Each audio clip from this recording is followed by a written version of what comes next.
will still have to go through some difficulties to win this game. But if he wins this game, I mean, it's not match over, but effectively, we've seen, as you said, we've seen 2-point recoveries. But the last time that I can think of that was 1972, when Fischer lost his first 2 games against Spassky and won the match.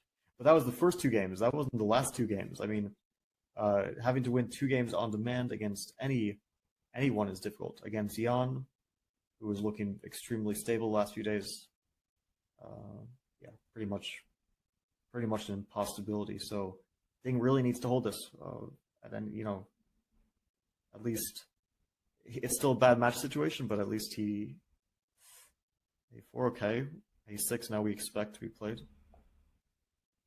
With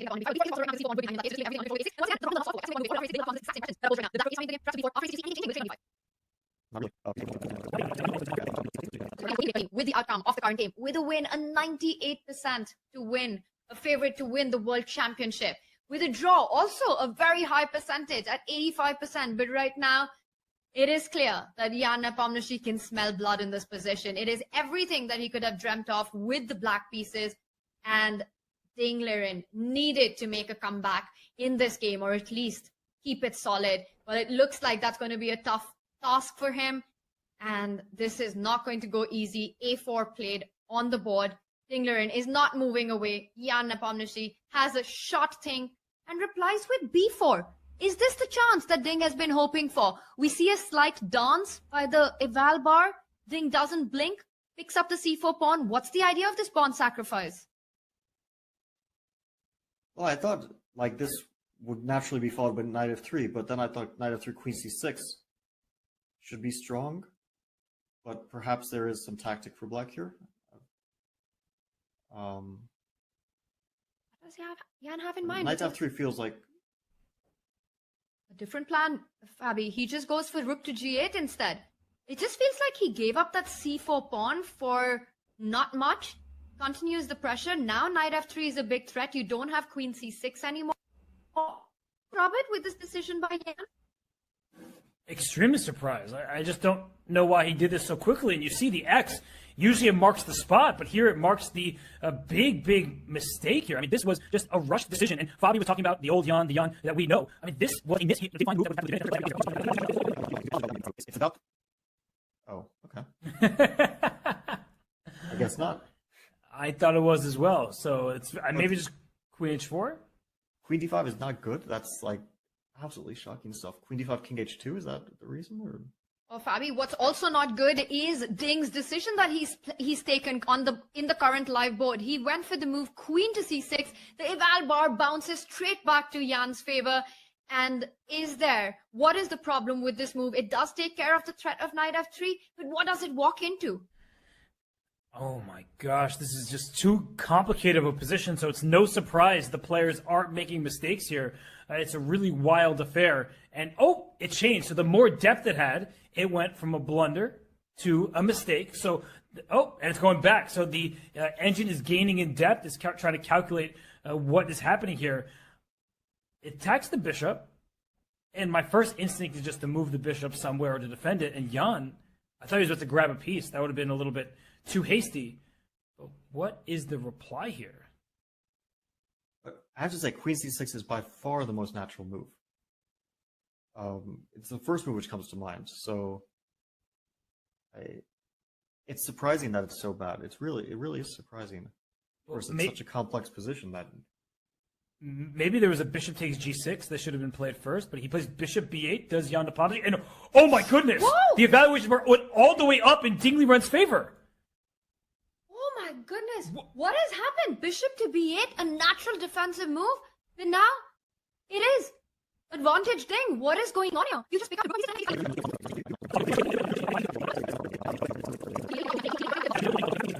Has to take away this bishop, and after queen takes, queen d5 check looked very good, but the bar went back towards the center. After queen h4 here, you have this move attacking the h3 pawn. And a move has been made. It is queen to b7, and a mistake back. I will get back to this in a second, but this was a very complicated line. We'll show this later because queen b7 was Ding's choice. He also doesn't find the best move. Yeah, I have to say these guys are just fried at this point. Like, they've stopped calculating. And you know, players they're super strong, but they're strong because they can calculate. They're not strong because they can instantly spot the best move. Nobody can. So yeah, they turned off their desire to calculate, or maybe just their tiredness caught up with them that they don't want to exert that effort. But they're like, it's such a complex position. They're just blitzing, and I have to say, I know that there's no increment, and of course, time trouble is you know, an enemy of all of us. But you still have 25 minutes. Jan has 35 minutes. Look, he's getting ready to move instantly again. I mean, it's not a bullet game. This is pure nerves. That no longer is this about chess. It's just pure nerves at this point. Every move is a mistake, and yeah, we're seeing that just because the players are no longer like Ding is ready to think they're playing like it's literally a 30-second game, not not a world championship where they both have, you know, 25 to 35 minutes. Not only caution has been thrown out a window in this game, but also the accuracy as we see the bar go up and down.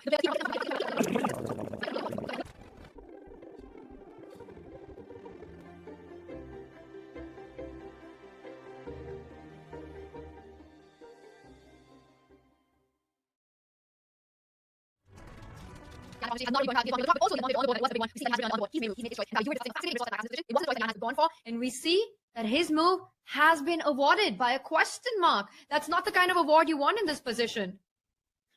No, it's not the kind of award you want in any position, but it's especially in this one where the value of each move is so high because it's so complex and the valuation can swing. So although moves are coming on the board quickly, the move that we were discussing in the break was f3 instead of rook f8. And it kind of felt like intuitively the right choice, with the idea that after f3, if white... So my idea was if white takes on f7, then knight comes to g2 and starts to create some threats, right? Black needs counterplay. And some sort of mess, and I couldn't really understand exactly what's going on, but it looked like black gets counterplay. And if white plays bishop takes f3, then the idea was to take on h5, but it's also a complete mess, and we're seeing so many moves come on the board that that we should probably... Complete shift in dynamics. Black's pieces are moving back now, Robert. From being on the attack, on the offense, we suddenly see Jan Nepomniachtchi has lost the c4 pawn. He's lost the b4 pawn. The queen from g5 has moved back to d8. The rook, which was on an open g line, has now shifted to defending that f7 pawn. This feels like disaster for Jan. It is a disaster.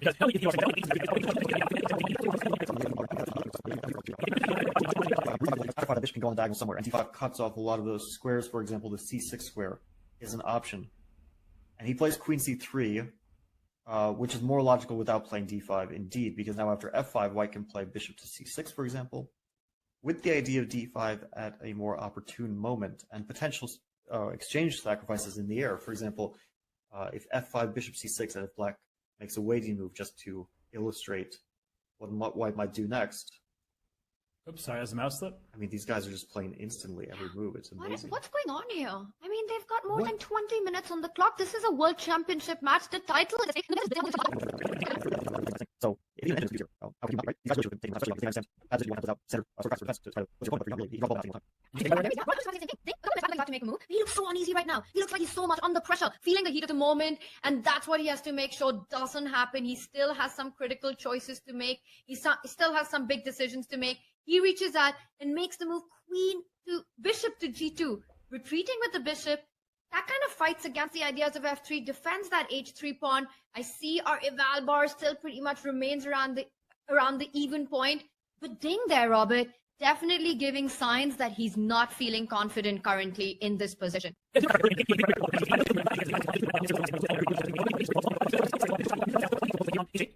This is really tough positioning, and I think that Ding did not want to allow the bishop to e5, and that's why he first brought his bishop back. So d5 can no longer be met by bishop e5.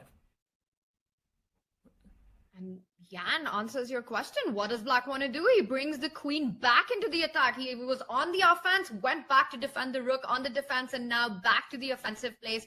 Queen h4, so still hitting ideas of the h3 pawn, but more importantly, the f2 pawn. Super tender there. And Ding takes an immediate decision. He just simply guards it, passes the ball back to Yan, saying, I've got the ideas of d5, all the points that you were making earlier, Robert. And it's again, practical problems, but this time for Yan to solve. I'm really thinking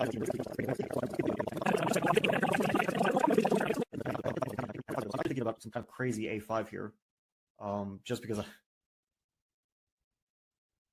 plays f5. F5. It's losing the spot.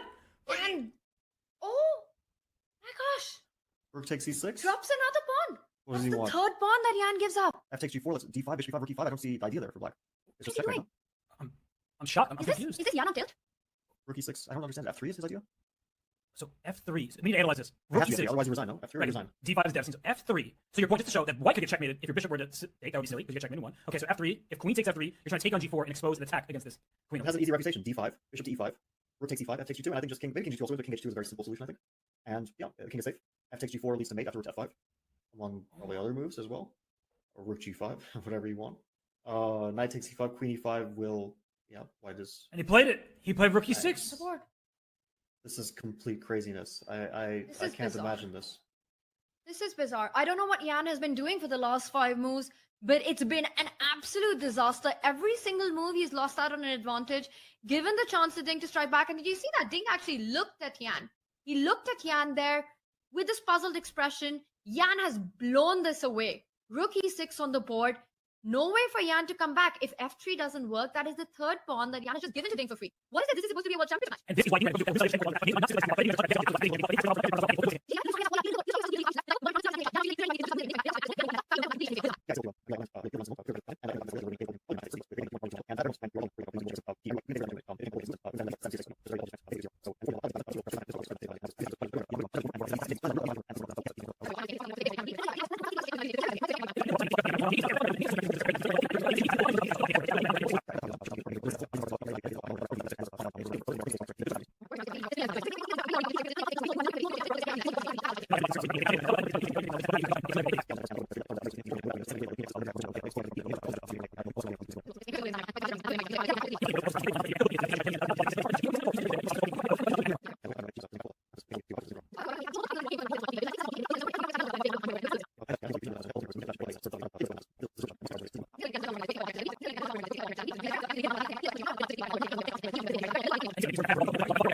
but I think we can understand what Yan is going. This is a very human moment, and I feel for him. Even though if you're a Ding Liren fan, you're thrilled. I think even then you're still upset for Yan just because of how he's feeling right now.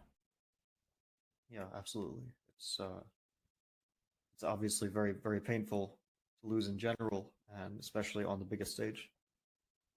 And yeah, we saw exchange like queen takes h5, likely maybe f3. I don't know. F3 d5 seems to d5 bishop e5 rook e5. There's a little bit to calculate. Seems d5 bishop e5 rook e5. There's a little bit to calculate. F takes g2, king takes g2. Knight to f4. The king runs. Instead he takes, I think, d5 here, followed by d6 is very clinical. King g8, d6, and that's the black king is getting hunted, and white is up a lot of material. So d6 quickly played and resigned. Handshakes, and that is it. d6 on the board. It is game over. Ding Liren comes back in the match after a lot of twists and turns in this one. Yan Nepomniachtchi resigns in that position. Wow, we've got a match on our hands. I'm impressed that Yan is willing to discuss the game after, because obviously it's such a bad moment for him in this match, and he must be completely disgusted with how it all ended today. And that was a big heartbreak moment for Yan, who was completely winning, and he was better for the most part of the game. But Ding Liren, hanging by a thread, used his opportunity. We saw a collapse by Yan, move after move. And with that, going into game 13, it means we've got the level score. And of course, now for Yan as well, dealing with this psychologically, not just the result, but the way the game went, how close he was to actually wrapping up the match. This is going to be a tough night for Yan Nepomniachtchi.